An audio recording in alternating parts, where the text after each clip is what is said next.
Hey guys, what's cracking? It is Krakenation. I'm coming at you guys today with the new Hearthstone expansion, Descent of Dragons is upon us, and this is the first time ever I'm going to be doing videos for a card reveal season, so this is super exciting, and these cards are all really powerful looking so far, and there's a lot more coming really quickly, so I'm going to have to be rapid firing some videos here to keep up, but we're going to start off with 6 cards that all are the first line basically, and we're going to take a look at them, see what their competitive viability, see what we think so far. So first up, we have, sorry about that. There we go. First up, we've got Corrosive Breath, and Corrosive Breath is a Hunter 2-mana spell, deal 3 damage to a minion. If you're holding a dragon, it also hits the enemy hero. So this card on a base level, if you activate that dragon synergy, is instantly well synergized with what Hunter's game plan is in general, which has always been aggressive, smork face, do a lot of face damage, and that this card allows you to both control the board, efficiently control the board, and deal face damage efficiently, all in one card, very efficiently. So this card is clearly an auto-include in a Hunter-Dragon deck. The question will be if that Hunter-Dragon deck exists. We don't have a lot of Hunter-Dragon synergy as of yet, so we'll have to wait and see about that. For that reason, I'm going to give this deck card 4 stars. A lot of these cards, I feel like I'm going to hedge my bets with a little bit just to give you a heads up in advance, just because a lot of these cards are so good, but will depend on the synergies for their class, making sure to empower them. Because without that dragon's effect, the dragon in hand effect, this is really just a glorified Dark Bomb, even worse than Dark Bomb technically, and that's not a terrific card for constructed play, so we'll have to see. So next up, we've got Candle Breath, 6 mana rogue spell, draw 3 cards, cost 3 less while you're holding a dragon. So another card that's going to be really dependent on dragon rogue existing. It's obviously not awful. At a baseline level, 6 mana draw 3 cards is probably around 1 mana overpriced for what you'd expect. Even 5 mana draw 3 cards might not see a lot of constructed play in Rogue these days, but Rogue at a base level does like to draw cards, and if you are holding a dragon in hand, 3 mana draw 3 is absolutely insane and will just synergize so well with the things Rogue wants to do these days. So I think this is a really powerful card that's also honestly not awful at a baseline level, so it's always going to be at least relatively useful card, and sometimes it's going to be a potentially game-winning card. We're going to have to wait and see how powerful the rogue dragons are, because we have one coming up in this video, and I don't think that card is going to be quite enough to carry this one to like a 5-star status yet. That's why I'm going to give this card 4 stars. Next up, we've got Sand Breath, and this card reminds me a lot of, I think the card's name is Divine Strength. That's a card from a few sets ago, where it's just 1 mana, give a minion +1/+2. Obviously, this card is strictly better than that, power creeping the hell out of that. So give it Divine Shield if you're holding a dragon. This is, by the way, a 1 mana paladin spell. So we got to look at this card as not just, obviously it's mana efficient technically. It is very mana efficient. It's a powerful 1 mana play, but the problem that a card like this runs into is a Dragon Paladin deck is probably going to be a heavier, slower, more intense value-oriented deck, and this is not that. This is a card that might be good in a mid-range or a Zooey Paladin where you're buffing your minions on board, sticky minions, kind of spamming them at your opponent. And so this card doesn't fall into the archetype of Dragon Paladin very well. Now, Dragon Paladin already has some good support in the meta, so we're going to have to see if that deck takes off, but I would be very doubtful that this card will get included in a Dragon Paladin deck. Now, because the card at a fundamental baseline level does things you like, I'm going to give it 2 stars, but keep in mind that, yeah, I just don't see this seeing any kind of play in a even constructed like Dragon Paladin deck. So if it's not in that deck, it's definitely not going to see any play, and I doubt this is probably one of the weaker cards we're going to see so far. Next up, we've got Wax of Dread, and this is the 5-mana Rogue Dragon Legendary. Death Rattle, shuffle a candle into your deck that resummons Wax of Dread when drawn. So this reminds me of those kind of recurrent cards, things like Shares in the Corpse Flower, or Lucent Bark, or Dreadsteed, these cards that keep coming back and keep coming back. Unlike those cards, this card doesn't take a spot on board when it's dead, which could be a pro or a con. If you have a full board, obviously be careful about having 7 minions on board when Wax of Dread's in your deck, but you also can play more minions and not worry as much about it just in case. So it's pros and cons there. It's obviously a really efficient stat play. 5 mana 7/5 is a lot of stats for the cost. So it's not that it's bad play. It's going to be able to make some good trades upwards, but it's also unfortunately going to have to make some really crappy trades downwards because of its low health total. In Hearthstone, you'd like to see medium attack and higher health more than high attack and medium health like this. So this card does have great stats, but it doesn't have a lot of synergies beyond the fact that Rogue does draw a lot of cards. So you're going to be able to draw just a ton of cards. The other thing that's kind of cool about a card like this is there are Death Rattle synergies in Rogue, so you could kind of shuffle extra candles back in your deck and all of a sudden just start spamming Waxadreads every turn. And that's going to be, I think, where this card's niche lies, is a kind of Dragon Rogue deck or something where, like, for example, we saw that 3-mana draw 3 would be a great fit in this deck, and all of a sudden you're spamming the board with just dragons that just keep coming back every turn, and every turn you're drawing through your deck super fast.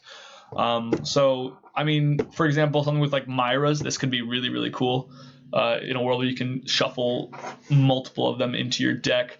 That said, the clear problem with this is also that it doesn't synergize with Dragon Synergy cards once it dies one time, right? If you think about it, the dragons are going to be in your deck and summoned when they're drawn. They're never going to be in your hand to activate those if you have a dragon in your hand bonuses. So this card's got some barriers to kind of, it's obviously got a lot of upside in a perfect world, but a lot of cards have a lot of upside in a perfect world. And so for that reason, I'm going to give it 3 stars. It's got some clear barriers and limits that I think are going to hold it back just enough. I can see it being a tier 3 or so deck, but no higher than that. Next up, we've got Deathwing Mage Aspect. 8 mana, 12/12 warrior legendary dragon. Battle cry, attack all other minions. If this is the most Deathwing thing I've ever seen in my life, I don't know what is. 8 mana, 12/12 is a ton of stats. This card reminds me a lot of Swamp King, that Swamp King Dread that attack any minion your opponent plays. This attacks all other minions, so obviously you're not going to want to play it on a turn where you have a lot of friendly minions on board. So it's a little situational, but it is clearly extremely powerful. In a world where I think the problem this card kind of faces is, for some reason, they keep giving Warrior more and more removal and clearing and removal and clearing, and so there's Dinomatic and Brawl and Warpath and Plague of Wrath, and it doesn't seem to stop. So this card just kind of fits in that mold, and obviously in a world where none of those cards existed, this card is absurdly powerful. It's a stat bomb. You can just use it to clear away a lot of things on your opponent's board, or drop it, take one huge trade. Let's say your opponent's got like a Lucent Bark on the board or some kind of big old taunt. You can play this, slam into that, still have a good chunk of health left, continue to put pressure on your opponent really hardcore with this crazy stat line. So obviously at a baseline level, this card is insane. The problem is that in a world where all these other cards exist to give it competition, I don't think it's quite a 5-star card, and so I'm going to give it 4 stars for just being really, really high on power level, but not necessarily maybe the meta for it just yet. In a really slow, grindy meta, maybe it works, maybe it doesn't. Only time will tell. Also worth noting is there's a lot of situations where maybe if your opponent, this works better with minions that are high health, low attack, right? Because it takes a lot of trades. If you're going to start running into things like the Waxadread that we saw earlier, I mean, you're only going to kill maybe 2-3 minions best case scenario, so you want to be careful about the kind of boards that this is being played on. So if anything, maybe even a 3-star card. I'm going to give it a 4-star card for just the hype value. Finally, we've got Malygos Aspect of Magic. This is the 5 mana dragon legendary for Mage, and it reads Battle Cry. If you're holding a dragon, discover an upgraded mage spell. So right away, these, just to give you a quick summation, these mage spells are just kind of like your average classic mage spells like Flame Strike, but they're just juiced up. So the ones we saw on the reveal stream were like 7 mana Flame Strike that deals 8 damage to the whole board, which is insane, or 1 mana Frost Nova, which is awesome. These crazy effects like that. So this card is obviously going to be really, really powerful, and I think the home it's going to find, if it finds a home, which I think it will in this one particular deck, is Highlander style mage decks that already play cards like Volpera Scoundrel, just because the nature of Highlander decks is that they really want to find they really want cards that can find them answers for situations, because those decks are so much less reliable at having answers when they have one-ofs of everything. So this card obviously has a really great home in that, where you're going to not only discover a card that could be an answer, but it's probably going to be a really, really good answer. Now, what I think holds this card back is, first, there's 2 things really that kind of hold this card back, and the first one is going to be the stat line. 5 mana 2/8 is not bad for numerically, but it's not going to really take any trades with other 4, 5, 6 mana minions that it's going to be coming down with on curve. So you're really relying on the Battle Cry to give you a lot of oomph, and while it does give you a lot of oomph, it's just not going to be very good at taking almost any trades on board. I mean, this thing can't kill a River Crocolisk, so I don't know. I think it's going to really struggle in terms of being a good board play. The other problem is that 5 mana is a little expensive, so let's say your opponent's got some really huge board that's scaring you.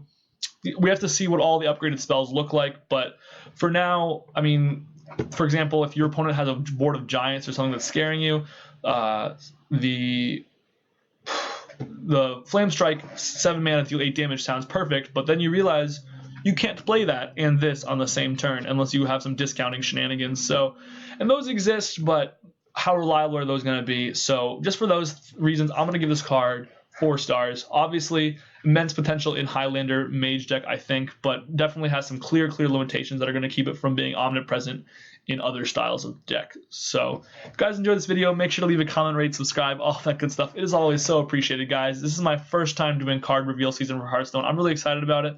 So make sure to give me some feedback as far as what you guys want to see. What do you think? If you guys want me to go into more detail, less detail, all that good stuff. And I'll make sure to give it a good long read. So if you guys have any feedback, please let me know. And I'm going to be trying to get out some more videos. We've got some more Hearthstone cards being released. It seems like every second I look, there's like another card, and I'm going to have a hard time getting all these out on time. So yeah, make sure to comment, rate, subscribe, and stay tuned for more Hearthstone Descent of Dragons content. Let's get hyped.